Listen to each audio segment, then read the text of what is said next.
Good day, everyone. My name is Robert Jenkins, and I'm the Global Head of Research for Refinitiv Lipper. And I want to welcome you all to the 2021 Lipper Canada Fund Awards Expert Panel. Our theme this year is how top-performing and award-winning fund managers ride market waves during unprecedented times, referring, of course, to the roller coaster ride of market performance and macroeconomic ups and downs that have accompanied the global pandemic over the past year and a half. Today, we are joined by three of our Lipper award-winning fund managers who will share their insights as to how they positioned and navigated their funds to deliver strong performance for their shareholders. At the end of the session, we'll provide you, the audience, with an opportunity to ask questions and glean additional insights from these top-performing managers. So without further ado, let's jump in and introduce our panelist and moderator for today's event. First of all, we're joined today by Caroline Chan from Mackenzie. Caroline is a Vice President of Investment Management and serves as a portfolio manager on the Mackenzie fixed income team, focusing on investment-grade portfolios.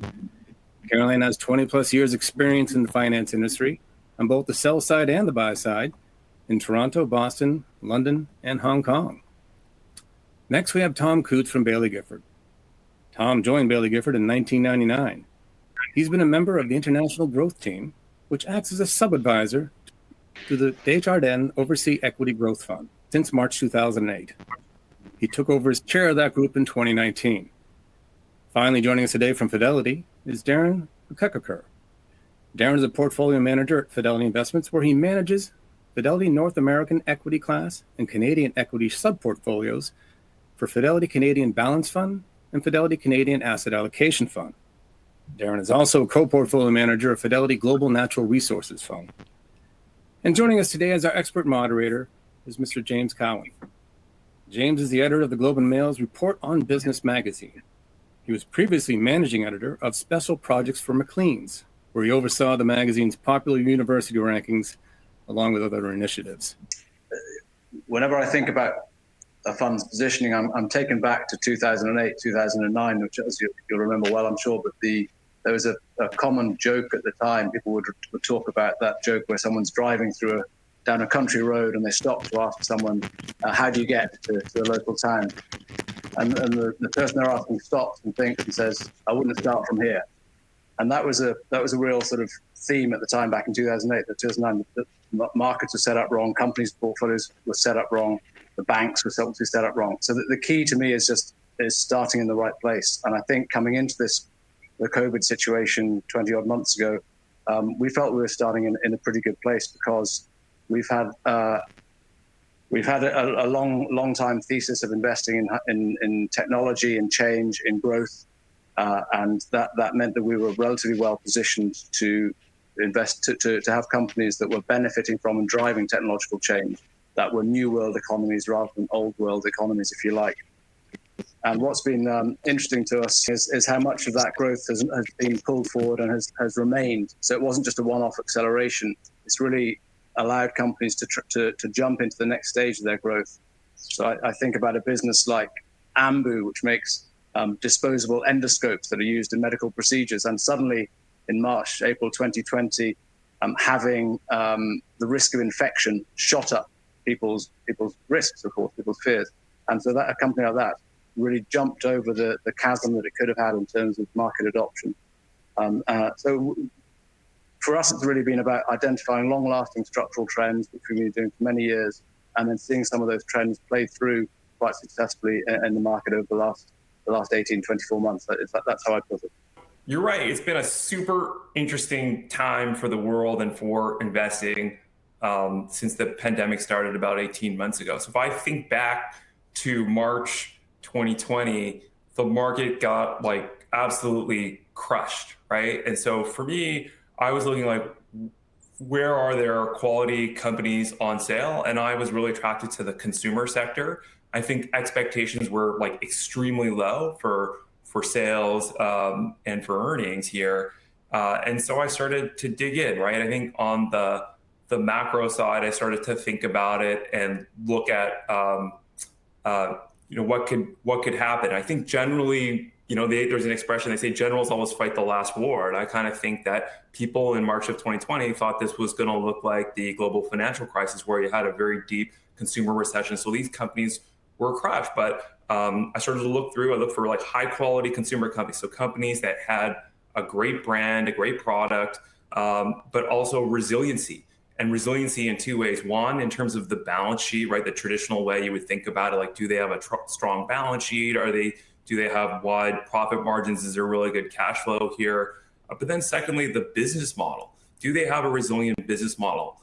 Do they have an omni-channel presence? By that, I mean, for retailers or consumer products, do they have a direct to consumer e-commerce business that allows them to actually do well during a work from home lockdown environment? I invested in restaurants as well, where I kind of thought they had a great delivery or pickup business. And then I also looked at consumer products that had great consumer products that were on sale that ultimately benefited from the do-it-yourself consumer boom. I think after March of 2020, the Federal Reserve was very quick to act rapidly, right? Like super low rates, as well as the various like Western governments around the world with fiscal stimulus, actually giving money to people, which really helped. And that followed through with really strong demand, and it resulted in being, a great time in hindsight to have bought stocks. Now, in our Core Plus portfolios, we are typically overweight corporates compared to the index in order to generate alpha. We vary the amount of corporate overweight that we have on our portfolios based on the views of the current market environment. Now, at the end of 2019-2020, one of our biggest concerns was the very tight corporate valuations. And so we had positioned our corporate overweights on the lower side of our regular range. The relatively lower corporate rating, combined with some tail risk hedges that we had put in place, helped us weather the initial spread widening in March 2020. After the initial blowout, central banks jumped in to provide support and stimulus to the market. At this point, we were confident that the support would continue for a while, and we started to add to our credit exposure in order to benefit from the continued tightening in corporate spreads. Now, also the active management of duration is very important. We maintained the fund duration at around the index duration levels until the end of 2020, when we started to shorten duration, given that the rates were very low, and we also wanted to protect the capital of our investors. So this highlights the importance of active management in our portfolios so that we can be flexible in challenging market conditions. What would you say has helped your fund weather the newly awakened inflation, the supply chain issues, and the influence of massive government stimulus that we're seeing across the board? I would say for me, and when you describe that environment, I think what kind of really, the event that really catalyzed it was the vaccine day, right? Like last November, almost about a year from now. So going into 2021, we could see that, right? So I was sort of bullish on the economy, but also expecting a different environment where sort of companies that benefit from reflation would do well. One of the areas for investment that I invested in was fertilizer companies. And so I think for fertilizers, they benefit from a really strong end market, right? Where the grain prices are high, the agricultural economy is doing well. I've got two first cousins that are grain farmers in Canada. So I kind of hear about it firsthand. And then two, the fertilizer companies themselves, if you think about commodities, we had a weak demand environment last year, but that was temporary. But what it did was depress supply, and that's actually carried through. And now we have high commodity prices in 2021 across the board, but certainly in grains and fertilizer. So meanwhile, these companies are making a lot of cash flow. One other nuance of the fertilizers is in part, the energy crisis in the world, right? And so what you have is you've got really high natural gas prices in Europe and Asia, and relatively lower natural gas prices in Canada, the US. Since nitrogen fertilizers are made from natural gas, and the US and the North American market depends on imports, that sets the price really high. Meanwhile, these companies are generating a ton of free cash flow. And I think that we're going to see that come back to shareholders in the form of share buybacks. So that's one area that's kind of helped the fund weather the inflation storm by actually investing in the beneficiaries of that inflation. Over to Caroline, how are you dealing with these new issues? We have a proportion of our portfolios invested in inflation-linked bonds. So this can either be RRBs or TIPS, depending on their relative value in our views.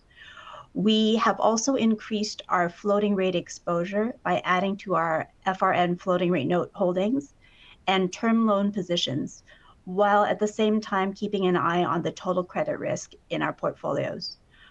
In order to defend against higher rates, like I mentioned before, we increased the short on our fund duration, and we also traded out of certain corporate sectors where we believe that the spread tightening in those sectors would not be able to provide an adequate cushion to cover the rise in yields. Let's talk about some surprises in terms of what you've seen in terms of a company, an industry, or sector performance.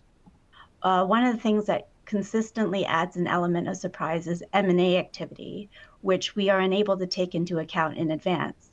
So for example, when Rogers announced its intended acquisition of Shaw in March this year, spreads on the company's bonds moved wider.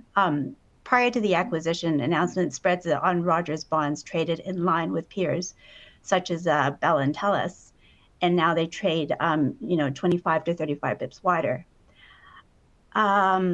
Now, another example is Inter Pipeline, IPL, where Brookfield Infrastructure and Pembina were competing, and then Brookfield won. So again, all these kind of add noise into the holdings that we already have. And also another example is in September, there was CP Rail and CN Rail both bidding for Kansas City Southern Railroad, with CP Rail ultimately winning. So once again, this highlights how we always need to be ready to react to unanticipated moves, caused by M&A activity or other market surprises. One is the absolute strength of consumer demand. It's like, I think it's still consumer spending. I was looking at some credit card data this morning, is up like over 20% year over year this week over last year this week.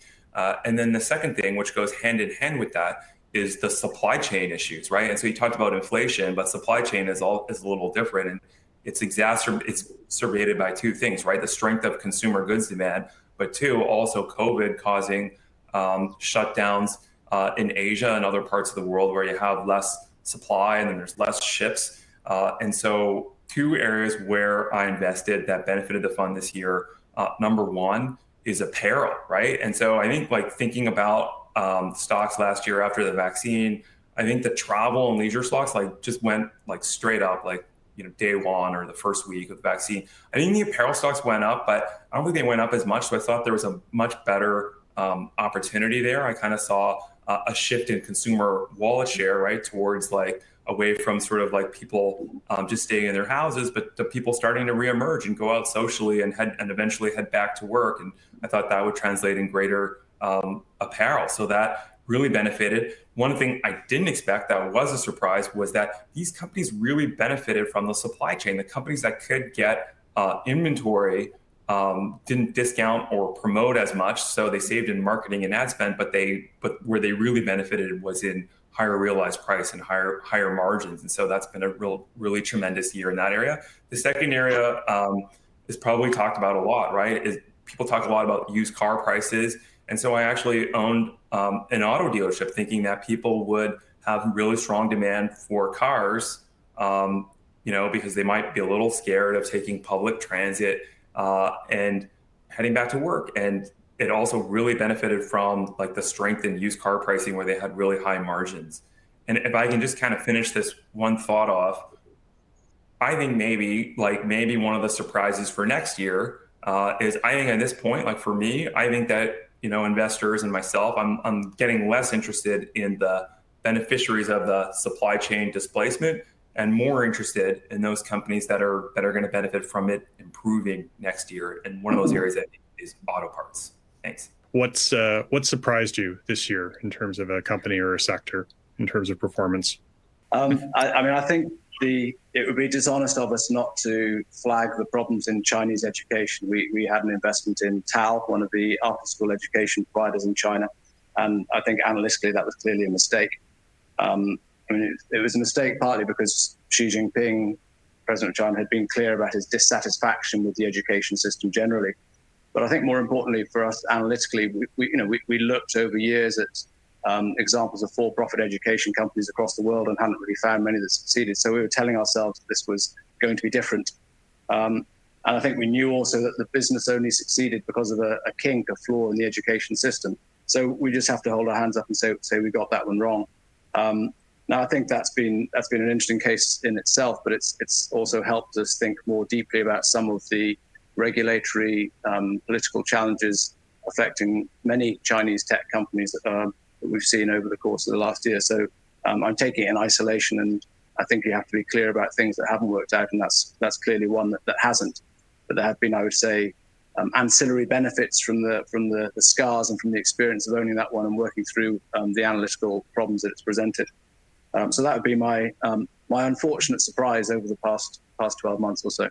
Sorry, could you just say a little bit more about what the ancillary benefits were in terms of, do you mean in terms of understanding the Chinese tech market?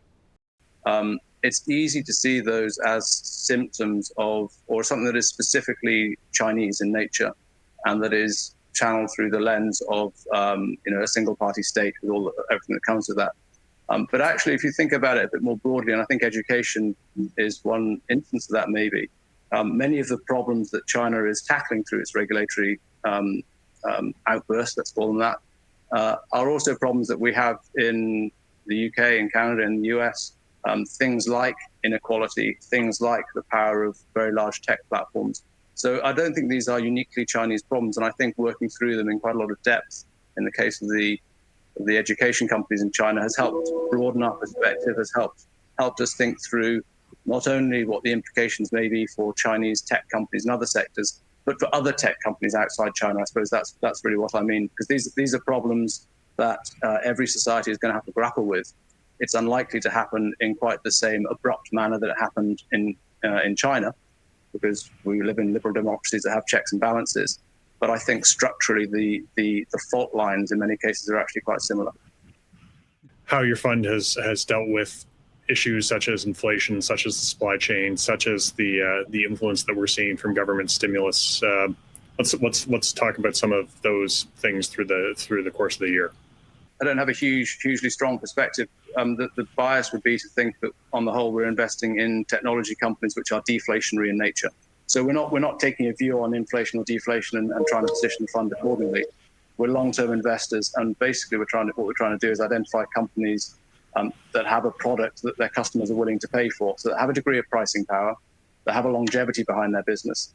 And as I said, many of the technology companies themselves are deflationary, so I think that's basically a pretty good place to be. The supply chain is quite interesting.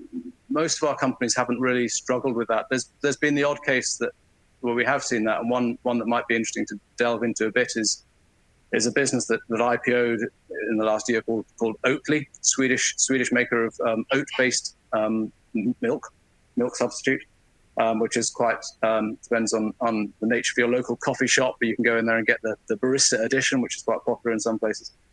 And that did very well initially. It struggled a bit more recently, but it's definitely struggled with some of the supply chain problems around COVID.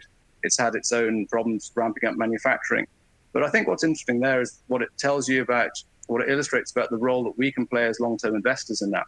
Because this is a company that's new to the market, that's suddenly seen its share price halve, that's facing short-term headwinds. And our job as long-term investors is to try and distill signal from noise and work out what the appropriate feedback to give to the company is. And in this case, it's at moments like this where I think being a long-term supportive shareholder and saying, you know what, the 10-year growth ambition for you is still intact. Keep your eyes on that. Don't worry about the short-term supply problems. Work through them. We will support you to invest through that, to take the right long-term investment decisions today for 5 years' time, and ignore the noise of the stock market. So I think there's something around the appropriate response of long-term shareholders to those mostly short-term supply problems that to us is quite interesting. Caroline, maybe I'll cast this next question over to you to start. Do you have an example of a buy or a sell that you're really happy with from the past year? So in the Canadian Core Plus portfolios, we manage duration primarily by using US and Canadian government curves.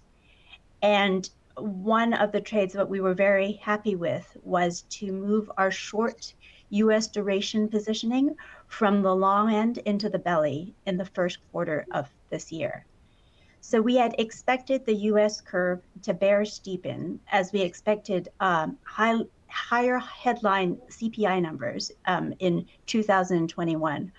One reason would be due to base effects because these are being compared to much lower 2020 CPI numbers. And also the fact that the market has not been appreciating that the price of rents would have to go up, and this isn't reflected in the CPI data. So given how much the curve had steepened by February 2021, we moved our short duration into the belly because we figured that that's needed to catch up on the steepening, and that has been a very kind of good move for us and good timing. One of the largest positions is Alphabet, the holding company for Google. I like Alphabet because I think it's a high quality company, keeping with my investing style. But I think there's a really long runway for growth here, top line growth. I also think that there are some opportunities to increase the margins and to enhance capital allocation to the benefit of shareholders. I also don't think it's priced like it should be. Let me just spend a little bit more time on each of these. So in terms of revenue, I think there's a really long runway, and I think that the market perpetually underestimates that runway for growth.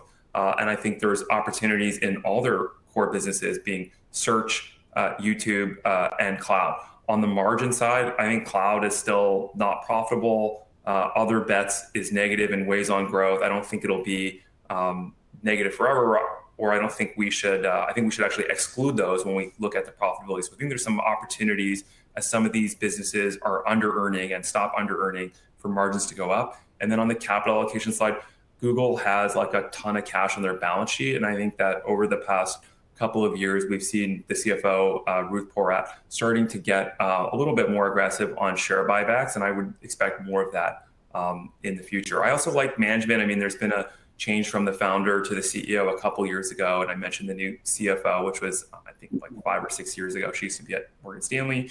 And I think I like what they've been doing. Like, I think we've seen more transparency as they've broken out like the financials around other bets, cloud, YouTube.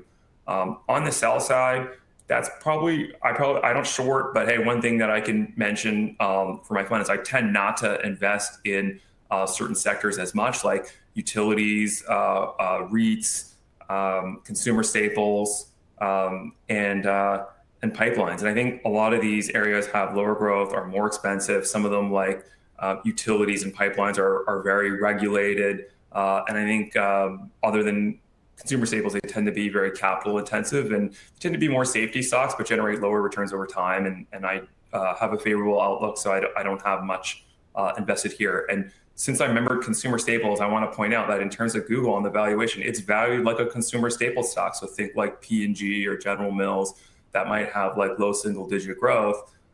Meanwhile, Google, has historically grown its revenue around 20%. It may be a little lower than that going forward, but I mean, it's really well valued for that kind of growth. Also, a better balance sheet, being net cash. Thanks. I don't think I am going to do that. I mean, Moderna is a remarkable business that I think has many opportunities well beyond COVID. I think you look through the COVID hype and don't worry too much about that. It's clearly doing a good job there, but I think it's really about the scope that mRNA has to play in addressing many other ailments. I'll cheat a bit, and I would say it's not a buy or sell, it's a hold, since we bought it 30 years ago. But L'Oreal, for me, is just we talk a lot in our fund about fast-growing tech companies, transformational growth, this sort of stuff. But the value of something that is, I mean, Darren was just talking about consumer staples, that has longevity, that has pricing power, that has customer relevance, the ability to adapt, the ability to grow in different markets, to address 1 billion new consumers. So if you'd said to me 20 years ago that L'Oreal would have a market cap of $250 billion or whatever it is now, I think I would have thought you were joking. So I think there is, in amongst all the very rapid transformational growth companies that we love and that we try to own, and we try to be good owners of on behalf of our clients, I think there is also a real value in just a great business with adaptability, a strong culture, And from our point of view, again, a bit back to the Oatly example, being patient owners of that and not trying to trade the cycles, just recognizing the value of the business and allowing it to grow over many years. Perhaps Caroline, I'll start with you on this question.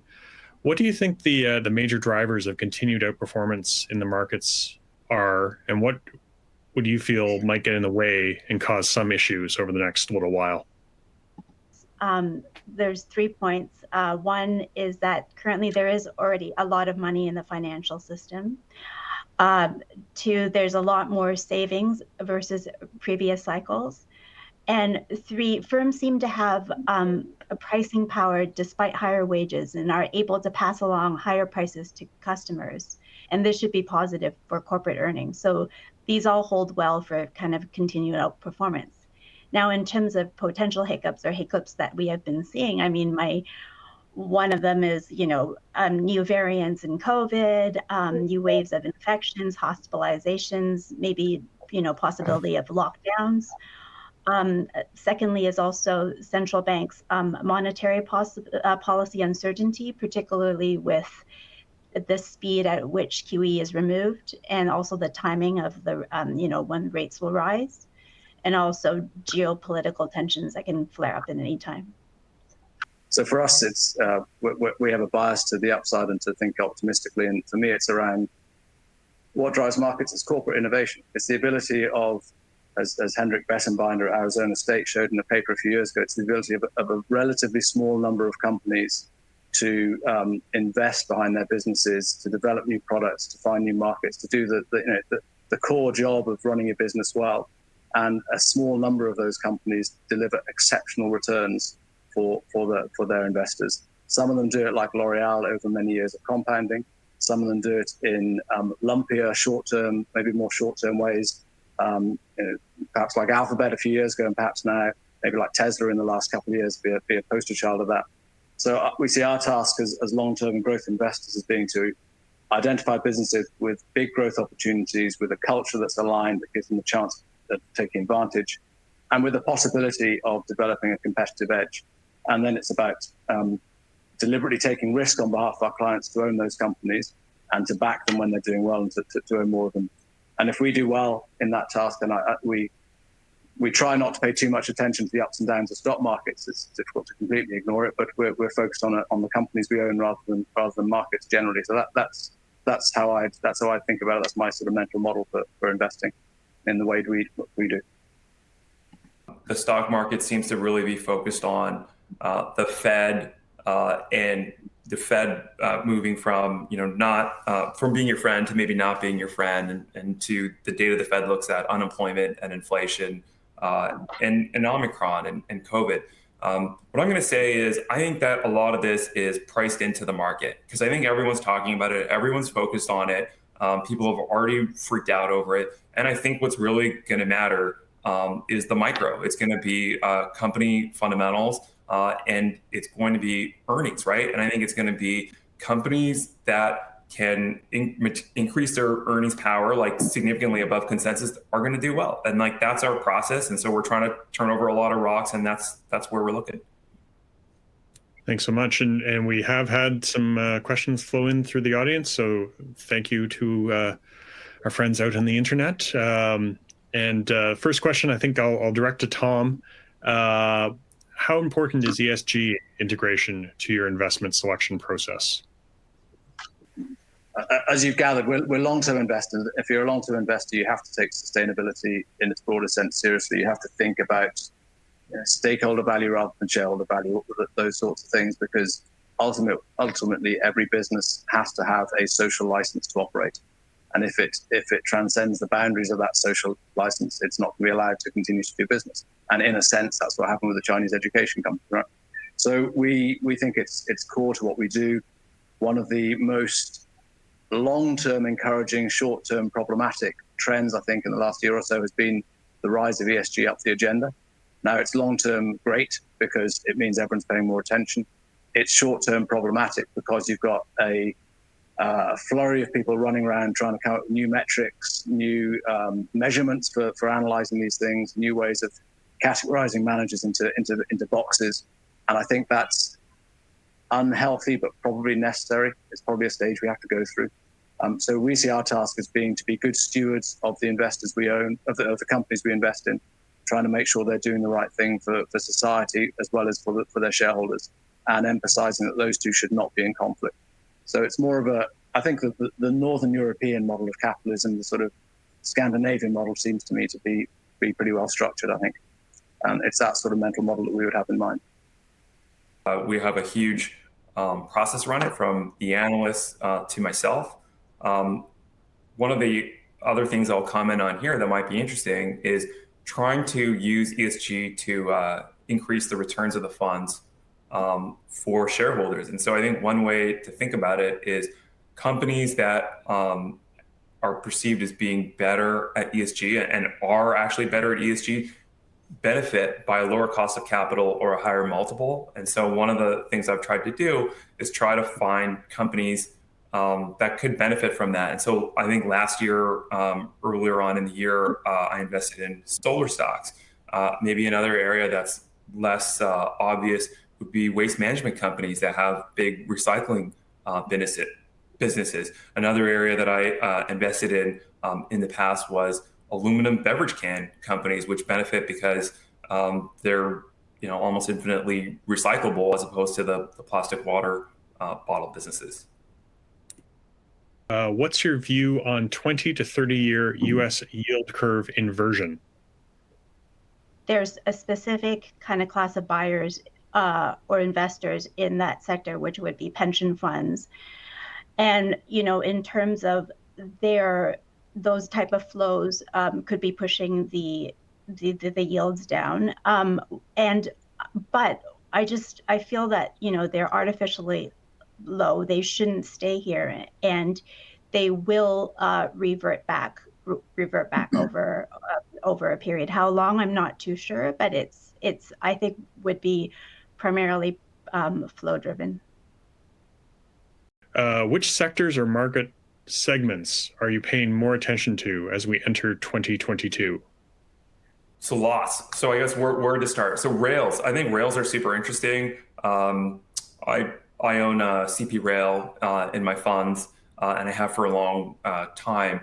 I think of the rails as really just overall North American Class 1 rails as really well positioned heading into next year. I think some of the supply chain that I talked about earlier issues could start to get a little better, and I think that'll see some of the volume that or freight that should have went on these rails this year happen next year. Meanwhile, they're getting really good pricing.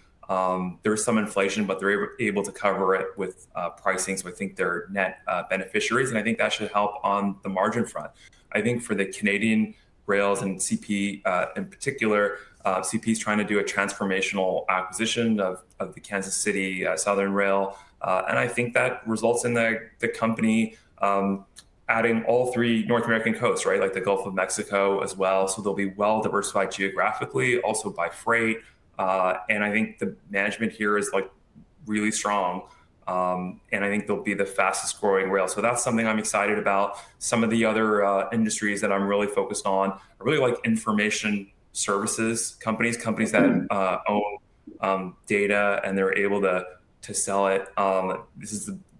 This industry is recession proof. They can grow. They've got really high margins. One of the other industries I'm focused on, the last one, and you can tell I love stocks, so I'll talk. So I'll try to be succinct here, is real estate services. And I think real estate services is a really interesting area. There's some catch up here from the cycle that they can still benefit from. Meanwhile, it's sort of high quality recurring businesses with nice organic growth and decent margins. And also some really accretive opportunities to deploy capital, whereby what I mean by that is just for them to invest the cash flow on the cash for the company into acquisitions that would be have a good strategic fit and be financially accretive to returns. What do you think of investments solely focused on green or sustainable energy? As a human being, undeniably good. As an investor, you need to be a bit more picky, is my summary. So I think there's, one of the, back a bit to my earlier comments on technology being deflationary, one of the outstanding quiet successes of human ingenuity over the last 20 years has been driving down the cost curve of solar and wind in particular, and getting to a point where they are now at or close to parity with, certainly at parity with fossil fuels if you tax fossil fuels appropriately for the carbon impact they have. So that's been absolutely fantastic. I think we're now past a tipping point in terms of the adoption of those technologies, and it's those two that really matter, wind and solar. As an investor, deflation is good, but you need to make sure that you're investing in a part of the supply chain where there's the potential for good investment returns, for good returns on capital. So that means you need to be somewhat more discretionary in analyzing those businesses. Of course, it's back to bottom-up stock picking, as Darren's talked about, and that we think that suits us. I should say again, I'm sort of revealing a few scars on my back here, but we owned some of these solar and wind companies back in 2005, 2006. So we were early. We saw the trends, like a lot of people, but the businesses themselves hadn't industrialized to the right level. The costs haven't come down far enough. So again, we've sort of learned from that analytical mistake at the time, and we've been owners of them more recently because we think the time is right to be investing selectively in some of these businesses. I think maybe the final comment is that the mental model here is someone like Carlota Perez's work on technological revolutions and financial capital. You get a flow of capital coming in and driving a technological revolution. That doesn't mean returns to investors are great, but it means the returns to society can be good as you get these technological investments built up. And I think that's probably where we are in green energy at the moment. So great for society, good for investors if you pick the right stocks. What challenges do you see managing a liquid portfolio such as high yields or corporate bonds? What strategies do you use to mitigate this risk, especially at times of market distress like March and April of 2020? Basically, we always try to look at our portfolios and position them in such a way so that they're as flexible as possible. Now, of course, so we will adjust the weight of how much we're holding in more of the, if we're worried about something, then we will, try to bring that proportion down. What we do is we would shift into sectors that are maybe a bit more safe. We would also lower our, if we see something coming, we lower our positioning in these high yield bonds, but also we also have the benefit of using some tail risk hedges, like I had mentioned previously. So we could use currency such as, long US dollars, because, when things generally move south and don't go well, then that's, one of the things that we can use as a dirty hedge. Also, in terms of shifting our positions into things that could be a bit more liquid. So rather than trying to sell names that are, nobody wants to buy, everything's moving one way, we, would shift into something from basically sectors that we would be able to trade, have more liquidity. We would move from corporates to provincials. And again, look at other things in the derivative space and in the currency space in order to be able to react quickly and wait for the market to settle down before we make the longer term moves, and rather than sell things at a fire sale. Can you explain why you see the auto parts segment as a beneficiary to the current market conditions in 2022? One of the things I look at is companies or industries that have over-earned or under-earned. And I think for companies that maybe have over-earned, they've done well this year, and you may want to be a little more careful with them next year. And I think auto parts is an example of the opposite of that, where they've under-earned. And sorry, I can hear one of my kids in the background here.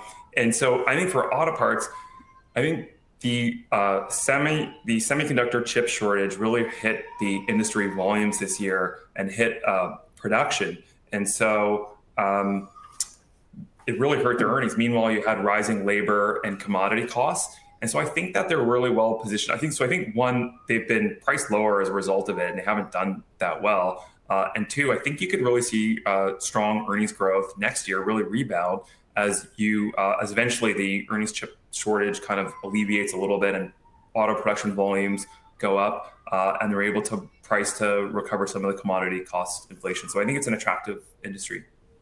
How much of a concern do you see the normalization of growth numbers following the outsized rebound in 2021 having a negative impact on your portfolios?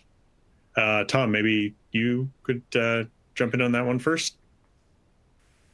I think, you talked a little bit about this with the growth value sort of question earlier, but as I said in my comments about the positioning coming into 2020, we think that our fund, our investment style is set up for disruption and transformation and long-term growth.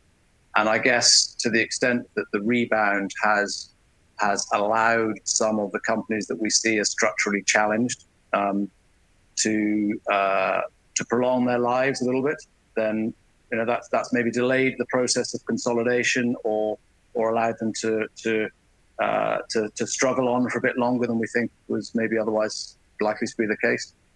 So we're trying to look through the ups and downs of these things and really to identify long-term structural trends behind which we invest. And the rebound, to the extent, again, it's helped some of these more marginal businesses survive for a bit longer, has, I guess, in some ways been unhelpful to our investment style. But we don't really see that as something that we spend too much time worrying about. It's really for us about making sure we identify the long-term structural growth trends and then identify businesses that are beneficiaries of and driving that. So that's a bit of a non-answer. I'm sort of bringing it back to our investment portfolio or investment philosophy, but I don't, we don't worry too much about the individual growth rates in particular years, is the way I think about it. From an economic growth, I'm still optimistic there. I think you get the normalization, hopefully, of mobility and economic behavior from COVID. I think there's some tailwinds there on the inventory building up of inventory. The world is very lean on inventories. I think monetary policy and fiscal policy are still stimulative and tailwinds. From an industry or company perspective, I mean, you really have to look under the surface, right? I think there's, like, I was kind of just mentioning this in my previous answer on the auto parts. I think there's some industries that have over-earned that you may want to be cautious of. I mean, I don't know, work from home type of industries and for example, like exercise at home, which I don't own.